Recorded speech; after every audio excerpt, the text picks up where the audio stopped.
Terima kasih Anda masih bersama kami dalam Berita Sulawesi Tengah.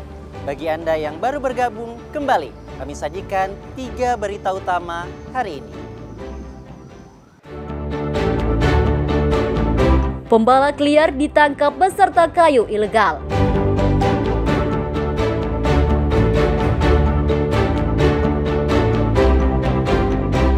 Puluhan warga menyegel kantor Desa Nambo sebagai protes kepemimpinan kepala desa.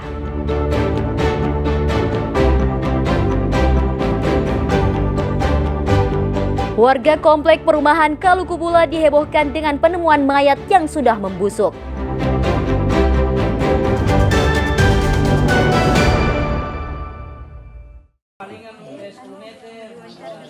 Warga kompleks perumahan BTN Kelapa Permai, Desa Kalukubula, Kabupaten Sigi dihebohkan dengan penemuan mayat pria Parubaya Minggu malam. Pria berinisial H tersebut ditemukan warga sudah tak bernyawa di atas kursi. Penemuan jasad tersebut berawal dari kecurigaan warga yang mencium aroma tak sedap yang berasal dari sebuah rumah warga. Karena penasaran, sejumlah warga mendekati rumah itu. Namun karena pintu terkunci, akhirnya nekat membobol rumah tersebut. Akhirnya ditemukan jasad laki-laki dalam kondisi membusuk dengan posisi terbaring di atas kursi. Warga sontak terkejut dan langsung melaporkan kejadian itu ke pihak kepolisian. Untuk kepentingan penyelidikan, polisi langsung melakukan evakuasi terhadap jenazah. Menurut keterangan warga, korban sudah hampir sepekan tak terlihat keluar rumah. Itu tante tadi mengaku bahwa bilang itu saya keluarganya dobrak saja, makanya kita dobrak. Pas teman masuk, pas kita senter sudah dilihat sudah itu si mayat ada di kursi sofa. Nah, kalau itu perkiranya sih belum tahu sih, cuman kalau untuk 8 hari dan sekitar begitu 8 hari, semingguan lah. Warga menduga H meninggal dunia karena sakit. Namun pihak Polres Sigi saat ini melakukan penyelidikan terkait penyebab meninggalnya pria Parubaya tersebut. Sejumlah saksi telah diperiksa dan dimintai keterangan. Syahrul Cahya melaporkan dari Kabupaten Sigi.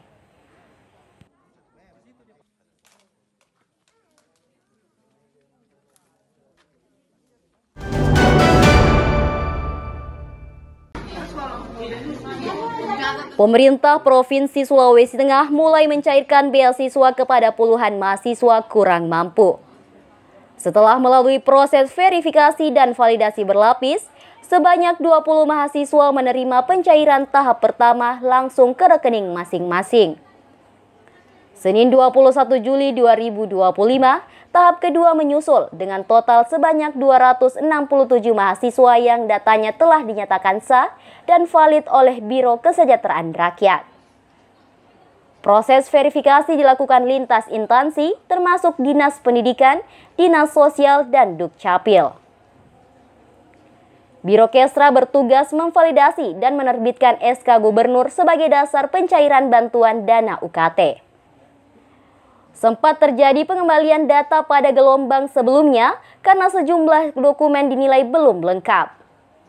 Pemerintah memastikan proses dilakukan hati-hati agar tepat sasaran dan bebas penyalahgunaan. Tugas kami adalah menerima dokumen yang telah diverifikasi baik Dikjar, Dukcapil maupun Dinas Sosial. Setelah pendaftaran maka dilakukan verifikasi. Setelah semuanya sudah terpenuhi, maka Biro Kesra menerima dokumen tersebut lewat berita acara yang menunjukkan bahwa telah melalui verifikasi. Bantuan pendidikan ini disambut antusias mahasiswa. Mereka mengaku beasiswa ini membantu meringankan beban UKT yang selama ini menjadi beban keluarga. Pemerintah memastikan pencairan akan dilakukan secara bertahap seiring kelengkapan dokumen yang masuk dan lolos validasi. Karena adanya ini, saya bisa melanjutkan lah. Karena terus yang tadinya saya putus asa lah untuk cari beasiswa dan salah satunya ada bantuan beasiswa Bardi Cerdas dari Sulawesi Tengah yang diprogramkan oleh Bapak Gubernur dan Ibu Wakil Gubernur sangat membantu kami dan teman-teman. Karena ini sangat-sangat membantu untuk para mahasiswa ataupun calon mahasiswa baru yang ingin mendaftar di perguruan tinggi yang mungkin terhalang oleh faktor ekonomi. Jadi dengan adanya program ini, saya berharap banyak mahasiswa ataupun mahasiswa baru yang ingin mendaftar di semua universitas yang dia inginkan itu bisa terwujud dengan adanya program semester 3 nanti. Total sementara, lebih dari 49.000 mahasiswa telah dinyatakan lolos seleksi awal, namun baru sekitar 7.300 yang mengunggah dokumen lengkap. Peserta diimbau segera melengkapi berkas agar kesempatan menerima beasiswa tidak hangus. Syahrul Cahya melaporkan dari Palu.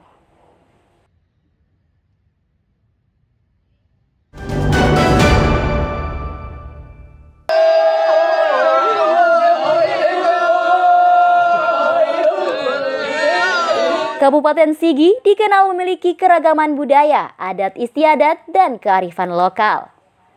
Keragaman ini menjadi warisan leluhur yang terus terjaga oleh masyarakat, khususnya yang berdiam di wilayah Danau Lindo. Untuk merawat tradisi ini, pemerintah Kabupaten Sigi setiap tahun menyelenggarakan kegiatan Festival Danau Lindo. Kegiatan ini dipusatkan di Desa Tomado, Kecamatan Lindo. Beragam kegiatan digelar selama beberapa hari, mulai dari tarian, kesenian, hingga tradisi upacara adat. Festival Danau Lindo tidak sekedar tradisi tahunan dan pesta budaya, melainkan momentum untuk mempromosikan kearifan lokal, keindahan alam, dan keanekaragaman seni budaya dan tradisi. Kegiatan ini juga mengedukasi publik untuk melestarikan nilai-nilai budaya dan identitas lokal di wilayah Kecamatan Lindo. Kita masyarakat Lindo mau dikenal sebagai hutan yang masih asri, lingkungan yang masih terjaga, ada danau di ketinggian, dan kami dilindungi oleh Taman Nasional Lore Lindo. Sementara itu, Kepala Dinas Pariwisata Kabupaten Sigi menyampaikan jika Festival Danau Lindo telah menjadi agenda tahunan dan optimis event tersebut bisa masuk dalam agenda Karisma Event Nusantara tahun 2026. 2025 masuk Ken Karisma Event Nusantara Kementerian Pariwisata. Harapannya tentu di tahun 2026 dan seterusnya, karena Ken ini membutuhkan energi dan ide-ide kreatif untuk menjaring dari sekitar 400. Sejak pertama kali digelar tahun 2009, Festival Danau Lindo selalu dinanti masyarakat Kabupaten Sigi. Bahkan pengunjungnya banyak yang datang dari Kota Palu, Kabupaten Donggala, dan sekitarnya. Mereka takjub dengan pesona Danau Lindo dan alam di sekelilingnya. Festival kali ini itu sangat luar biasa, banyak pengunjung yang datang, terus keamanan sini sangat rapi, terus sungguh-sungguh luar biasa. Festival Danau Lindo diharapkan tidak hanya menjadi ajang promosi pariwisata dan budaya lokal yang bisa menarik wisatawan lokal hingga mancanegara. Selain itu, event ini juga bisa membantu menghidupkan ekonomi lokal. Julianus Kay melaporkan dari Sigi.